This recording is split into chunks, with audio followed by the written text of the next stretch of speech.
Get closer than you've ever been, closer than when the door first opened, closer than you came when the silence answered instead of the voice you had been waiting for. I want you near enough to hear what I'm about to say without the world's noise filtering it. Come closer. I know what you have been holding. The Shachi Gate. The place at a table where your name was not on it. The space you walked into already half died it against you. The phone that did not ring. The reply that never came. The friend who stopped responding to letters. The opportunity that seemed to be made just for you. But at the last minute it went to someone else. I have watched you carry the weight of that for far longer than the no itself ever deserved. You have turned it over in your hands the way a person turns a stone they cannot put down. You've asked yourself what you should have said, what you did wrong, whether you smiled too much or too little, and whether your name was the kind of name that place wanted near you. I have heard every one of those questions, and I have a single answer that is going to undo most of them at once. I close doors. I love you too much to leave open. Say that slowly. Let it rest before you read the next sentence. Right now, put your hand on your chest. This is not a performance, so that your body can experience the rising and falling of that breath under your palm. That breath is mine. I am the one keeping you alive while you are still trying to read the meaning of a closed gate. I am the one breathing you through the hours when the inbox stays empty. I am the one breathing you through the quiet stretches, when no one calls and you start to wonder whether the world has forgotten you exist. And while you have been sitting in the silence, wondering whether I had stopped paying attention, I have been doing the most precise work of your life behind a curtain you cannot yet pull back. The work was the closing. The work was the no. The work was the sealing of doors that would have led you into rooms you were never meant to live inside. You have been using the verdict of the closed gates to judge your worth. Hear me carefully. They were never that. They were never a measurement of who you are. They were a measurement of where I was taking you. And the spaces behind those gates were not the places I had measured for you. Colorful chambers were what they were. They had the right name on the front. They looked from the outside like the answer. However, I see what you cannot. I see the foundation cracking beneath the floor. I see the ceiling that would have shrunk you within a year. I see the people inside who would have asked you to make yourself smaller in order to keep your seat. I would not let you walk into that. I wouldn't let you give up the comfort of being chosen by a place that couldn't hold you for the size of who you are becoming. So I closed the gate, not in anger, not in punishment, not because something in you was finally found wanting. I did it in the same way that a parent would shut a door at midnight to keep the cold air out of the child's room while they sleep. Quietly, decisively, with love so steady it does not need to explain itself. The closing was not the end of my care for you. It was the most precise expression of my care you had received in a long time. You were raised to believe that rejection comes from closed doors. My kingdom does not run on that economy. In my kingdom, closed doors are corridors in disguise. They are passageways. They are the slow shaping of a path that only opens once the wrong rooms are sealed off from your life entirely. I want you to understand what was actually happening in the moment you have been mourning. You walked towards something. You hoped. You laid your effort on the table. The way a child lays a drawing in front of a parent and waits, holding their breath for the response. And when the response came back as a no, you assumed I had stepped away. You assumed I was elsewhere, distracted, busy with someone whose prayers were louder than yours. But here's the truth you need to take into your bones. I was inside that decision before your foot crossed the threshold. The no was not a passive event. It was an active answer from me to you, about a future you could not yet see, and would not have chosen if you had seen only the surface of it. Listen, there is a difference between being rejected and being relocated. The world only knows how to read the surface of a no. The world sees the closed entrance and writes a story about your value. But I see the corridor on the other side of the wall. I see the foundation cracking under the floor of that place. I see the version of you that would have been slowly bent into a shape I never made you to take.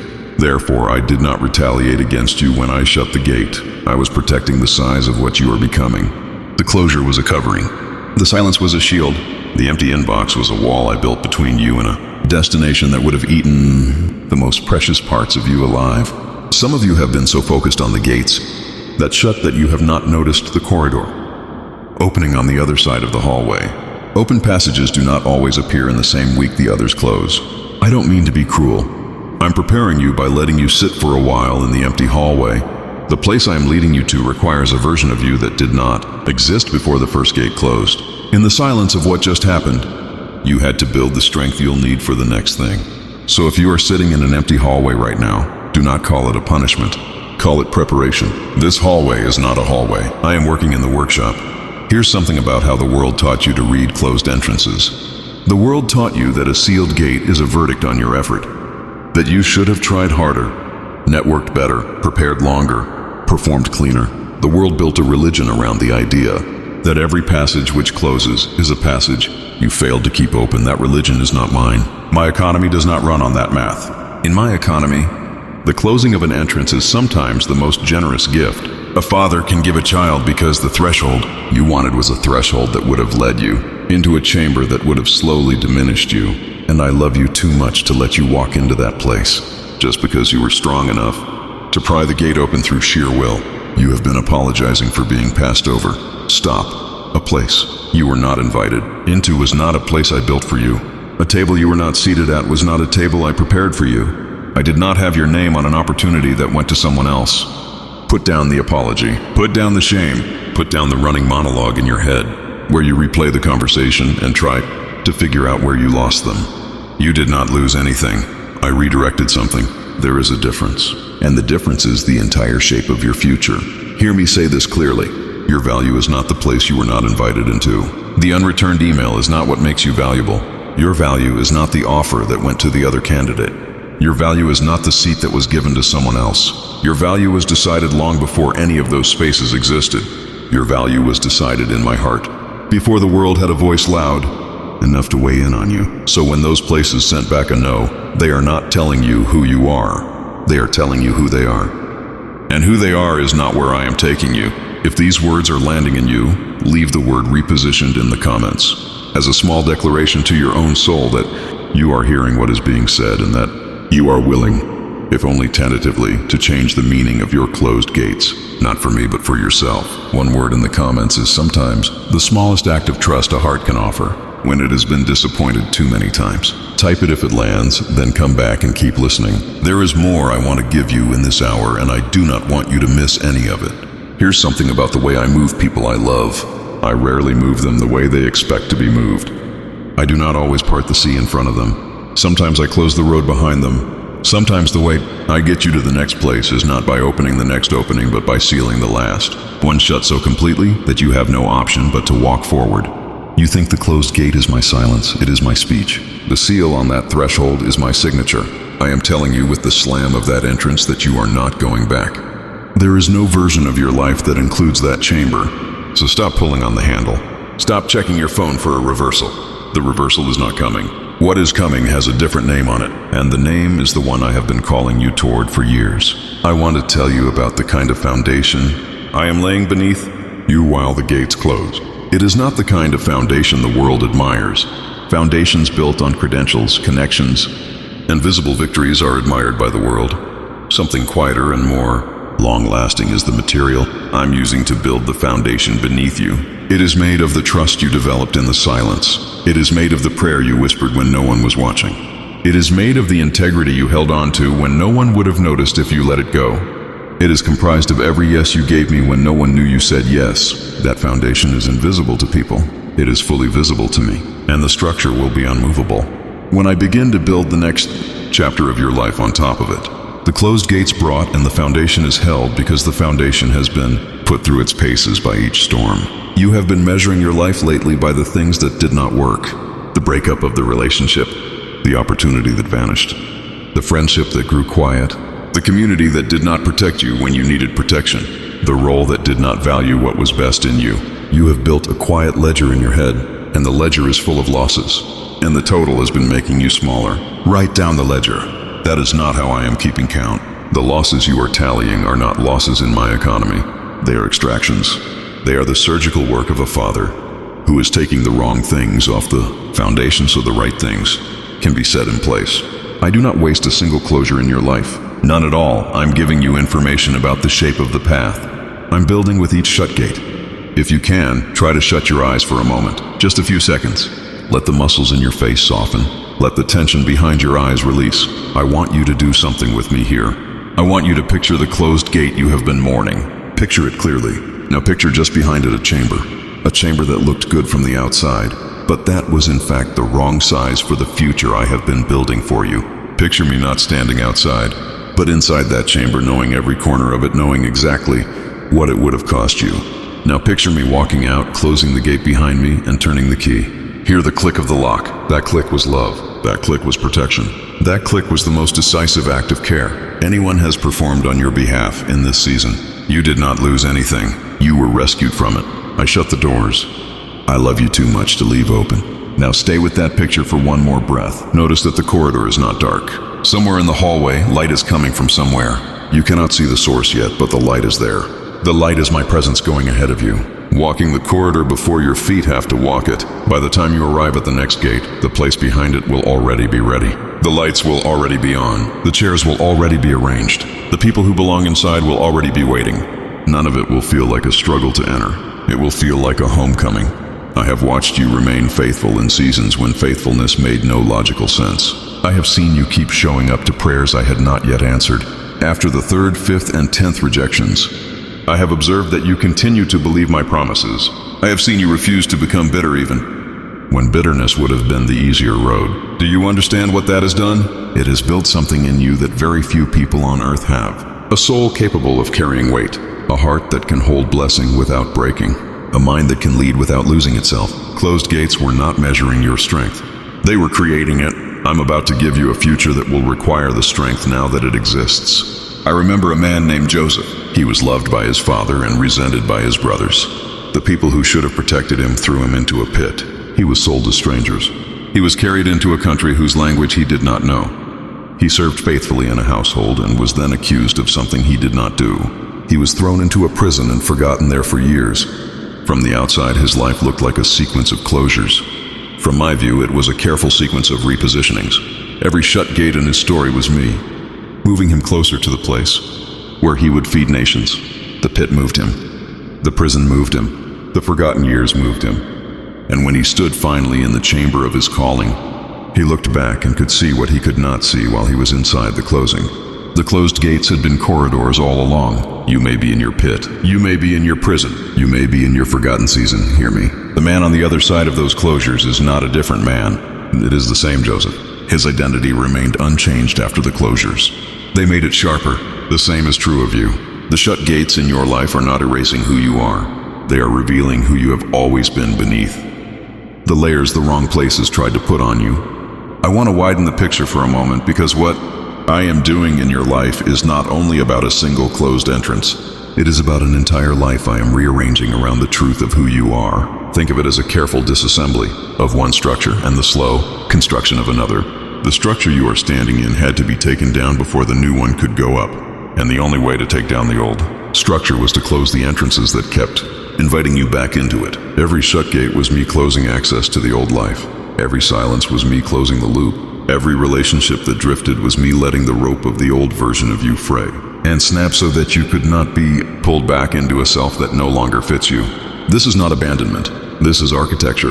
I am building a new house, and the old house had to come down first. You may have spent the last season blaming yourself for things that were not yours to blame. You may have rehearsed 1,000 small failures and decided they were the reason the gate shut. Let me unhook you from that. The gate did not close because of who you were. Because of where I'm taking you, it was closed. Being out of place and being unworthy are two very different things. You were never unworthy. You were sometimes misplaced. Additionally, the closures were not in response to unworthiness. They were relocated corrections. I was placing you in a slot that I had measured for you before you were born, and lifting you out of a slot that was the wrong size. Some of you are in a season where multiple gates are closing at once. The job, the friendship, the community, the relationship, the dream, all in the same handful of months. You are looking at the wreckage and asking me what is happening. Let me tell you what is happening. I will not permit another incorrect location to take its place. I am clearing the entire wing of your life that was wrong size for the next chapter. Because it is collapse, it appears to be crumbling. That collapse is not your enemy. Before the reconstruction, the collapse is the demolition. The wrecking ball is in my hand, not the enemy's. I am the one who let the walls come down. I am the one who is now going to build something where they used to stand. You think the closures mean you have been forsaken. The closures mean you have been chosen. Different gospel than the one the world has been preaching at you. But listen carefully. The people I am closest to are often the ones who experience the most precise rejection. I am removing them, not because I am punishing them. The more decisively I want to relocate you, the more decisively I will close the openings that would have held you back. The more I love you, the less I will let you settle into a smaller life than the one I built you to walk into. Some of the closures in your life are evidence of how much I want for you, not how much or how little. I am going to ask you to do something hard now. I am going to ask you to thank me for the gates that shut, not because the closing did not hurt. It hurt. I felt it alongside you. You are not being asked to deny the pain was real. I am requesting that the pain's meaning be altered. The pain was not the proof of my absence. It was the cost of my intervention. I intervened in your life by closing places that were going to slowly diminish you. The intervention came at a price, and the price was the temporary ache of being told no. Thank me for the no. Thank me for the silence. Thank me for the email that did not come. Thank me for the seat that was given to someone else. Because every one of those was me in love refusing to let you settle. I am moving you, not throwing you, moving you. Take note of the difference. When something is thrown, it lands wherever the throw lets it land. A hand that knows exactly where it belongs. Move something with intention into a particular location. You have not been thrown. You have been moved. And the spot I am moving you to is not random. It is exact. It is measured. It has been prepared for you, and it will only be visible once I have finished closing the openings that needed to close. Before you could see the gate that was always going to swing wide. Some of you have waited for your chance all your life, waiting for a response to an email, for someone to call your name, for someone across the hall to say yes, etc. I have seen this waiting. I have felt the ache of it, and I want to undo a lie about you that the waiting has tried to write into your story. It is a lie to say that you should be chosen. The truth is that you have already been chosen. You were chosen before any of those places decided who they would let in. You were selected before any of those people chose who to call. You were chosen by me, and I chose you not for a single chamber, but for a whole life I have been arranging around you. The places that did not select, you were those that lacked the authority to do so nonetheless. Therefore, don't feel like you haven't at least arrived at the point where you will be chosen when the right place finally chooses you. You arrived at that moment a long time ago. That location is merely catching up. The right gate opening is just the moment when the world starts to align with what was already true in heaven. Closed gates were the spaces refusing to acknowledge what I had already decided. The chamber that ultimately agrees with my decision will be the open passage. Your status as chosen does not depend on which thresholds recognize it. I want you to take this so deeply in that it changes how you enter each new location. You are not auditioning. You are showing. You are not trying to convince anyone of your value. You are unveiling a value that was decided before the space existed. Walk into the next interview, the next meeting, the next conversation, the next relationship as a person whose worth has already been settled in the highest court there is. Not arrogantly, not defensively, just settled. Walk in as a person who is letting the space have the privilege of seeing who I made. Beautiful if it recognizes you. If it does not, the space loses, not you. It cannot subtract from you. Only I can add to you, and I am always adding. I want to speak now into the part of you that has been silently grieving. The grief that has a difficult name. A grief of being passed over. A grief of being told no in a voice that was not even unkind, just final. The sadness that comes from witnessing a season end without a clear explanation. The grief of realizing that the place you thought was your destination was only a checkpoint. I can see that sorrow. I won't try to convince you otherwise. Grief is the soul's way of acknowledging that something mattered. The vision mattered. The hope mattered. The future you built around that gate mattered. Thus, grieve. Allow your grief to flow through you. But listen to this while you grieve. That grief is not the end of the story. The grief is the loosening of the grip you had on the wrong gate. And once the grip loosens, your hand is free to take hold of what I am about to place in it. I've been holding something for you, something the closed gates were guarding you from receiving prematurely. There is a particular kind of gift that can only be given to a person who has been emptied of the lesser version of what they wanted. If I had given you the gift while you were still chasing the wrong gate, you would not have recognized it. You would have set it aside, looking past it, still longing for the place you were not invited into. So I waited. I let the wrong place close. I let the wrong threshold seal. I let the silence settle into your bones until you stopped reaching backward. And only now can you turn around and see what I have been holding. That gift is not behind you. The gift is in front of you. However, if your face is still orientated toward what is behind you, You won't be able to see what is in front of you. I know there is a temptation in this season to harden yourself, to put up walls, to swear you will never hope again, to swear you will never let yourself want anything the way you wanted that closed gate. I can appreciate the temptation. The pain made it logical, but please do not do it. Do not seal yourself off from the next thing. The next thing is going to be more beautiful than the thing you mourned, and you will need an open heart to receive it. The walls that protect you from disappointment also protect you from blessing. The same heart that closes to risk, closes to gift. Stay tender, stay open, stay willing to want again. I will not let your tenderness be punished. I will protect what you keep open and trust. The closures did not damage your capacity to hope. They sharpened it. Hope in the right hands becomes a weapon against despair, and your hope is in my hands. I see the questions you have been afraid to ask. Did you stop loving me? Did I do something to deserve this season of no's? Are you testing me? Are you hiding from me? Are you waiting for me? To figure out the secret combination that will make you finally answer me? None of those questions have a yes attached to them. I never stopped loving you. You did nothing to deserve a season of being shut out, because the season is not punishment. There is no test. There is no hiding. There is no secret combination. There is only a father who is moving his child to a better address. And the moving requires the closing of certain entrances, so that the right keys can be cut for the right locks. The keys are being cut. The locks are being installed. The frame is going up. You are not waiting on me to like you.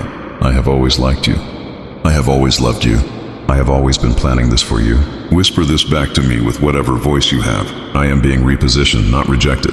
Say it through tears if you need to. Say it tired. Be skeptical about it. Say it broken. Simply state it. The place I lost was not the place I needed.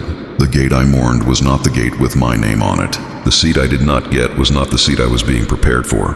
I am being repositioned by love, by a father who knows me, by a hand that has been steering my life since before the world had a chance to weigh in. Here's something about the threshold I am preparing.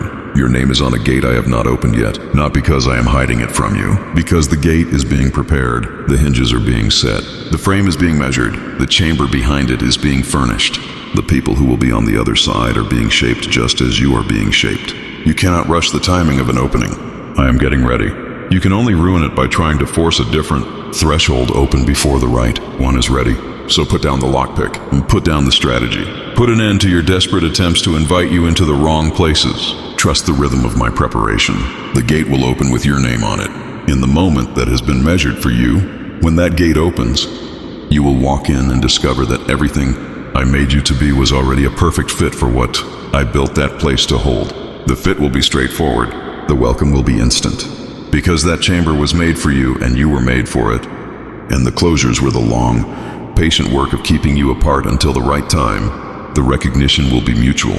I want to address the deepest fear I see beneath your closures. That fear is not that the gate shut. The fear is that the closing of the gate means there is something fundamentally wrong with you. That if you were a different kind of person, the gate would have opened. That the gate would have remained open even if you had a different upbringing, appearance, history, or temperament. I can see the fear. I am going to lay it down with you. There is nothing fundamentally wrong with you. There never was. The closures were not diagnostic of your wrongness. They were diagnostic of the space's incompatibility with what I have placed in you. The places could not host what I put in you. That is not your fault. That is my fingerprint on you. And it is too much for those life spaces that were already too small. You were not too much. You weren't too young. You were not too late. You were not too early. You didn't talk too much. You were not too loud. You were exactly what I made you. And the spaces were exactly what they were. And the math did not line up, because the spaces were not the spaces I was sending you to. The places you needed to be in are the ones you have not yet seen. The places you needed to be in have been preparing for you while you have been knocking on the wrong gates. And when those places open, the math will line up. You will walk in and discover that everything I made you to be was already a perfect fit for what I built that space to hold. The fit will be effortless. The welcome will be instant. The recognition will be mutual. I am building you. I want you to think of that as a sentence, not a catchphrase. I'm literally building you, not just blessing what you already are. Adding, forming, building, and calibrating the seasons of closures have not been seasons of nothing. They have been seasons of internal construction.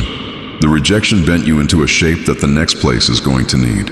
You developed a tenderness in the disappointment that the subsequent chamber cannot function without. The waiting taught your nervous system how to rest in my timing instead of running on the world's clock. None of it was wasted. All of it was building. So when you finally walk into the place that is yours, you will walk in with capacities you only have because of the spaces that did not let you in. I want to slow down here for a moment and just be with you. Not because there is something dramatic to say, because sometimes my presence is not loud. Sometimes my presence is quiet, a kind of quiet a parent brings into a space when their child is hurting. They do not always have words. They just sit. They are just there. They put their hand on the back of the child and let the child cry without trying to fix it. I am that kind of presence right now if you let me be. The closed gate does not need to be explained for you to be loved. You can be in pain and loved at the same time. You can be confused and held at the same time. You can be grieving and chosen at the same time. None of these states cancel each other out. So sit with me just for a minute. Let the words rest. Make your body aware that it is not alone this time of year. I am present. I am not far. I have not stepped back to observe your actions. I am near, closer than your breath. Let yourself believe it. Even if belief feels like a muscle that has been stretched past its limits. Even if you have to whisper the belief instead of shout it. Even if the belief comes with tears. Belief that has been tested by closures is the most powerful kind of belief there is. It is not naive belief. It is not untouched belief. It is belief that has been to the bottom of disappointment and decided to keep trusting me anyway. That kind of belief moves what casual belief can never move. That kind of belief unlocks futures that easy faith cannot reach. And you have that kind of belief in you right now. The shut G-gates built it. The waiting refined it. And now I am about to put it to use in a way that will surprise even you. So instead of mourning the gates that shut, lift your eyes.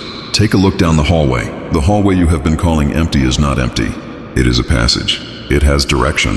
It has destination, and the destination has been measured for you with a precision the world cannot offer. You have not been left behind.